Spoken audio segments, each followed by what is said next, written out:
Hi കൂട്ടുകാരെ, പുതിയൊരു കൃഷി വീഡിയോയിലോട്ട് എല്ലാവർക്കും സ്വാഗതം. കേരളത്തിൽ കാലവർഷം ശക്തമാകുന്ന ജൂൺ ജൂലൈ മാസങ്ങൾ ഓണക്കാലത്തേക്കുള്ള പച്ചക്കറി കൃഷി തുടങ്ങാൻ ഏറ്റവും അനുയോജ്യമായ സമയമാണ്.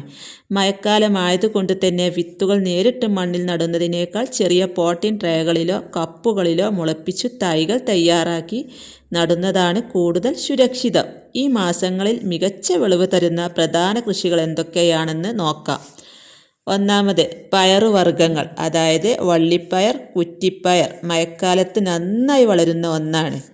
പയറ്, ലോല, വൈജയന്തി, മാലിക തുടങ്ങിയ വള്ളിപ്പയർ ഇനങ്ങളും കനകമണി പോലുള്ള കുറ്റിപ്പയറുകളും ഈ സമയത്ത് നടാം. വെള്ളം കെട്ടി നിൽക്കാതെ സ്ഥലം നോക്കി വേണം നടാനായിട്ട്. ഈ ഒരു സമയത്ത് നടാൻ പറ്റിയ നല്ലൊരു ഇനങ്ങളാണ് പാവൽ, പടവലം, മത്തൻ, വെള്ളരി വർഗ്ഗങ്ങൾ. ഓണത്തിന് വിളവെടുക്കാൻ പാകത്തിന് ജൂൺ മാസത്തിൽ തന്നെ മത്തൻ, അതുപോലെ തന്നെ പാവല്, പടവലം, വെള്ളരി എന്നിവയുടെ വിത്തുകൾ പാകാം. ഇവക്ക് പന്തലൊരുക്കുമ്പോൾ നല്ല കാറ്റും മഴയും താങ്ങാൻ ശേഷിയുള്ള രീതിയിലായിരിക്കണം പന്തലൊരുക്കി കൊടുക്കാനായിട്ട്. അപ്പോൾ ഇതൊക്കെ ഞാൻ ടെറസിൽ ഇവിടെ ഗ്രോ ബാഗിലാണ് കേട്ടോ കൃഷി ചെയ്യുന്നത്. ഇതിൽ നിന്ന് തന്നെ വിത്തെടുത്ത് പാകി കിളിർപ്പിക്കാറാണ് ചെയ്യാറ്. നല്ല രീതിയിൽ തന്നെ വിത്തൊക്കെ മുളച്ച് വരുന്നുണ്ട്. അപ്പോൾ ഇത് കണ്ടോ, ഇതൊക്കെ ഞാൻ അതിൽ നിന്ന് വിത്തെടുത്ത് പാകി മുളപ്പിച്ച തൈകളാണ്. അപ്പോൾ പാവല്, പടവലം അതുപോലുള്ള കൃഷികൾ, മത്തനൊക്കെ നമുക്കിപ്പോൾ നട്ട് കൊടുക്കാനായിട്ട് സാധിക്കും. നല്ല രീതിയിൽ തന്നെ ഇപ്പോൾ നട്ടാൽ നമുക്ക് ഓണത്തിന് നല്ല രീതിയിൽ തന്നെ അതിൽ നിന്നൊക്കെ വിളവെടുക്കാനും പറ്റുന്നതാണ്.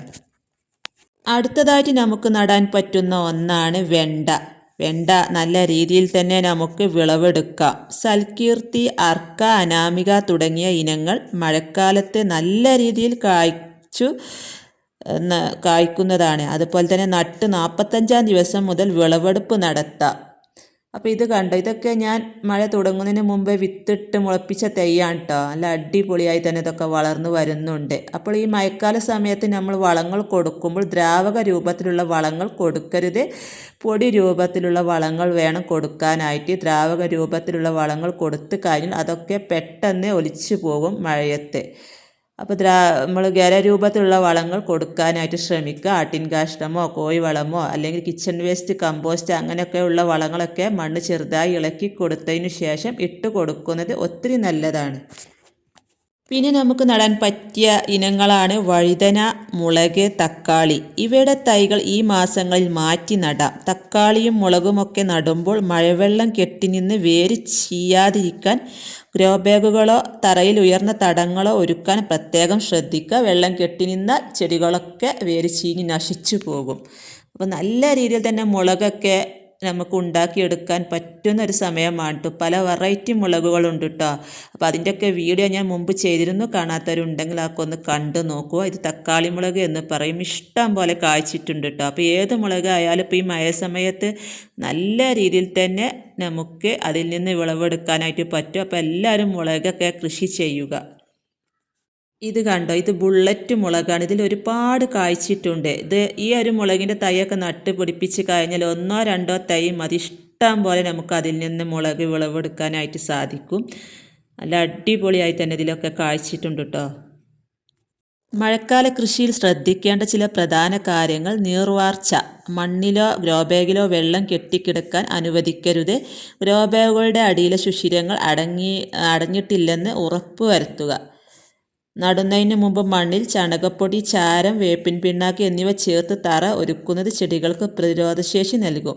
അതുപോലെ രോഗനിയന്ത്രണം. മഴക്കാലത്ത് ഫംഗസ് രോഗങ്ങൾ കൂടാൻ സാധ്യതയുണ്ട്. ഇതിനായി ആഴ്ചയിലൊരിക്കൽ സ്യൂഡോമോണസ് ലായനി തളിച്ചു കൊടുക്കുന്നത് വേരുചീയൽ, വാട്ടരോഗം എന്നിവയിൽ നിന്ന് ചെടികളെ സംരക്ഷിക്കപ്പെടും. അതുപോലെ തന്നെ ഈ മാസങ്ങളിൽ നടാൻ പറ്റിയ നല്ലൊരു ഇനമാണ് തക്കാളി. തക്കാളി നമുക്ക് ഇപ്പോൾ നട്ട് പിടിപ്പിച്ച് കഴിഞ്ഞാൽ നല്ല രീതിയിൽ തന്നെ അതിൽ നിന്നൊക്കെ വിളവെടുക്കാനായിട്ട് സാധിക്കും. അതുപോലെ തന്നെ കാറ്റത്തും മഴയത്തും ഒക്കെ ഒടിഞ്ഞു വീഴാതിരിക്കാൻ നമ്മൾ നല്ല രീതിയിൽ തന്നെ കമ്പൊക്കെ വെച്ച് അതിന് താങ്ങ് കൊടുക്കണം. നല്ല ബലമുള്ള കമ്പ് വെച്ച് താങ്ങ് കൊടുത്ത് അതിലോട്ട് ചെടിയെ കെട്ടി വെച്ച് കൊടുക്കണം. എന്നാൽ അത് കാറ്റത്തും മഴയത്തൊന്നും ഒടിഞ്ഞു വീഴില്ല. ഇതുപോലെ പോലെ നിങ്ങൾക്ക് അതിൽ നിന്ന് വിളവെടുക്കാനായിട്ട് സാധിക്കും. ഈ തക്കാളി നടുന്നതും അതിൻ്റെ പൊട്ടി മിക്സും അതിൻ്റെ വളപ്രയോഗവും കാര്യങ്ങളൊക്കെ ഞാൻ മുമ്പ് വീഡിയോ ചെയ്തിട്ടുണ്ട്. കാണാത്തവരുണ്ടെങ്കിൽ അതൊക്കെ ഒന്ന് കണ്ട് നോക്കുക. ഇത് നമ്മുടെ പാവക്കയുടെ വിത്തുകളൊക്കെ മുളപ്പിക്കാനായിട്ട് വെച്ചതായിരുന്നു കേട്ടോ. അപ്പോൾ എല്ലാം മുള വന്നിട്ടുണ്ട്. അപ്പോൾ നമുക്കിതൊക്കെ ബാഗിലോട്ടോ ചട്ടിയിലോട്ടോ ഒക്കെ മാറ്റി നടണം.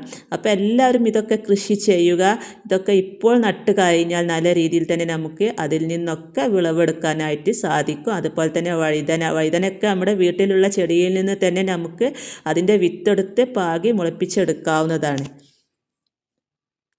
പ്രത്യേകം ശ്രദ്ധിക്കേണ്ടത് വെള്ളം കെട്ടി നിൽക്കുന്നതാണ്. അപ്പോൾ ഈ മഴയൊക്കെ ഉള്ള സമയത്ത് ഗ്രോ ബാഗിലൊക്കെ വെള്ളം കെട്ടി നിൽക്കാതെ പ്രത്യേകം ശ്രദ്ധിക്കുക. അതുപോലെ ഓളൊക്കെ അടിഞ്ഞിട്ടുണ്ടെങ്കിൽ അതൊക്കെ തുറന്ന് കൊടുക്കുക. ഇതുപോലുള്ള വളങ്ങളൊക്കെ ഇട്ട് കൊടുക്കുക. ഇത് ഞാനിവിടെ ഉണ്ടാക്കിയ കിച്ചൺ വേസ്റ്റ് കമ്പോസ്റ്റാണ് ഇട്ട് കൊടുക്കുന്നത്. ഇത് ചെറുതായിട്ടൊക്കെ മണ്ണ് ഇളക്കി കൊടുത്ത് ചുറ്റിലും ഇങ്ങനെ ഇട്ട് കൊടുക്കുക. മണ്ണില്ലെങ്കിൽ മണ്ണൊക്കെ നല്ല രീതിയിൽ തന്നെ കൂട്ടിക്കൊടുത്ത് കഴിഞ്ഞാൽ നമുക്ക് ആവശ്യമുള്ളതായ പച്ചക്കറി നമ്മുടെ വീട്ടിൽ നിന്ന് തന്നെ നമുക്ക് വിളവെടുക്കാനായിട്ട് സാധിക്കും. അപ്പോൾ എല്ലാവരും കൃഷി ചെയ്യുക. അതുപോലെ തന്നെ മഴ ഇല്ലാത്തൊരു സമയത്ത് വേപ്പെണ്ണ വെളുത്തുള്ളി മിശ്രിതമൊക്കെ തളിച്ച് കൊടുക്കുക. കളകൾ ഉണ്ടെങ്കിൽ അതൊക്കെ പറിച്ച് മാറ്റിയതിന് ശേഷം വേണം ഇതുപോലുള്ള വളങ്ങളൊക്കെ ഇട്ട് കൊടുക്കാനായിട്ട്. അപ്പോൾ അതൊക്കെ പ്രത്യേകം ശ്രദ്ധിക്കുക.